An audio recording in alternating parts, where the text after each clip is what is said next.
Hey friends, we are in week 7, and like I said, we're going to be doing a few lectures kind of daily over the next few days, just kind of bringing this class to an end as far as content wise. Wanted to give you some last thoughts, and when you're thinking about what it means to be missional and sort of the missional changes that take place within the contexts that we find ourselves. A reminder that your final projects are due next Friday, and so I'd love to get my hands on those. I'm looking forward to reading those. We'll be working on finishing up some grading stuff and posting all of that. I've been reading your comments. Haven't been real quick to post the grades on those, but things are looking good. If you owe me papers, please start trying to knock those out and get those to me. I'd greatly appreciate that as well. So when we talk about being missional, one of the things that I want to remind us of is that we're not doing this by ourselves. We're inviting a community of faith into it. And I wanted to, because I've mentioned this in the need for your final project, I wanted to be a little bit more explicit on something I may have mentioned in previous lectures, though I'm not sure I have. And that is this idea of exposure therapy. Some friends of mine, Brett and Tara Smith, who now pastor out in Bakersfield, California, led our Compassionate Ministry Center in Clarksville, Tennessee, and they did so for several years. And we had a full-blown Compassionate Ministry Center in a community that had many needs, and so we had an opportunity to really be a part of I think some significant opportunities for transformation within the community. But we knew that wasn't going to happen through a small group of leaders. It was going to happen as a community endeavor. And we also recognize that when you're talking about missional engagement, it's not always that people don't want to. It's that oftentimes they don't know how to, or they feel afraid to do it. And so what we have to do as leaders is we have to be intentional about the kind of strategic engagement that we have in the lives of our people, and giving them opportunities within controlled environments to experience the kinds of engagement with the community that we're hoping to see become the norm. And so Brett and Tara would often talk about exposure therapy. Like, how do we expose our people within controlled environments to things that are radically different for them, and then give them the opportunity to then have some sort of feedback or discussion. So in a sense, what you're talking about is creating a learning lab. And so what we would do is we would create groups of people, sometimes 8, 10, 12 people. We'd walk with them for a season, and maybe for us it was usually a semester of a class or something like that. But you'd walk with them for a season. You would do the hard work of inviting them to contemplate and think about what their missional engagement could look like in the community. But then you plan to do something. You make a strategic move of being sent out into the community. And when you do that, you're inviting them into difference. You're inviting them into settings where they're going to be able to put into action the kinds of things that you have begun to invite them into. In a sense, this is what I would call missional discipleship. Too often, discipleship, and I have a friend of mine, his name Darren Brown, he pastors in Tennessee, and one of the things that he contends, and I tend to believe him, is that too often our sense of discipleship has to do with, we get a folder, we have sheets that we fill in the little blanks, we fill their heads full of information, but we give them very few opportunities for just what I would say radical transformation.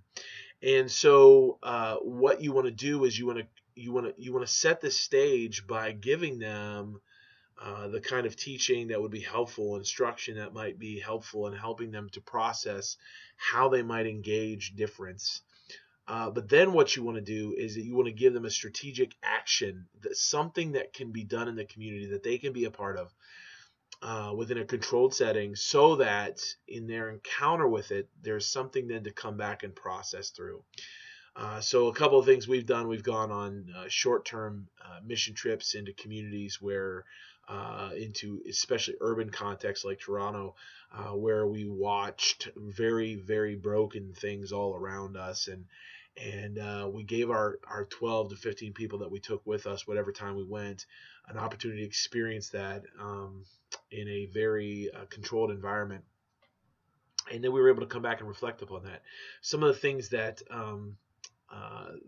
people will want to reflect on is, how do you stand in the presence of the other when the other is so radically different, and not condescend or patronize or pity them, but stand in the midst of respect, intentional engagement.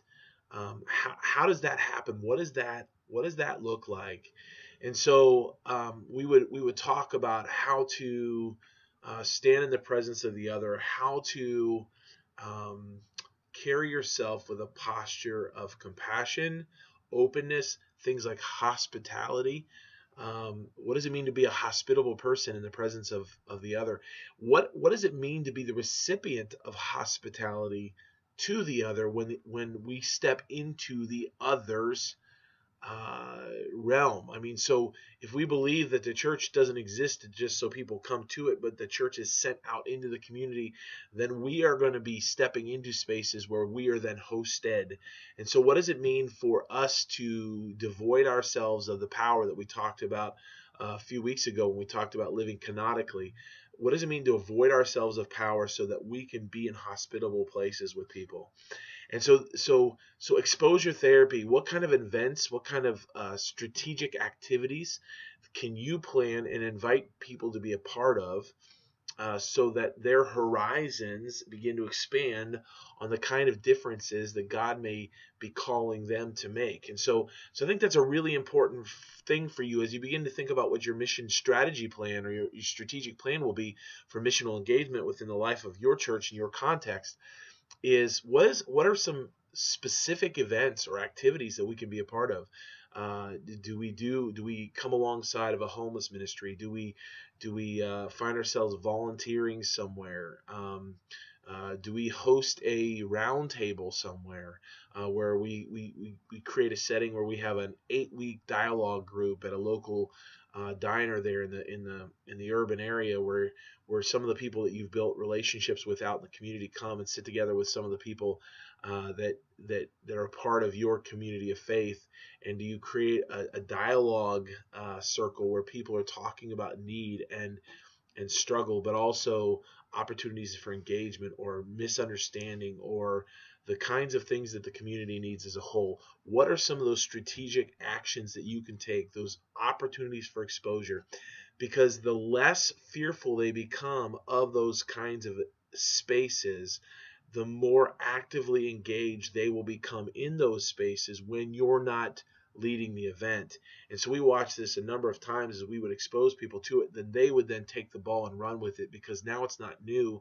Now they've been walked through the difference. They've been walked through what does it mean to stand alongside of the other. And when that happens, there's a freedom that comes for them to step more fully into the God calling that God has for them. And so I wanted to share that with you today, because I know that is a part of your strategic plan. Take a chance, just kind of listen through that and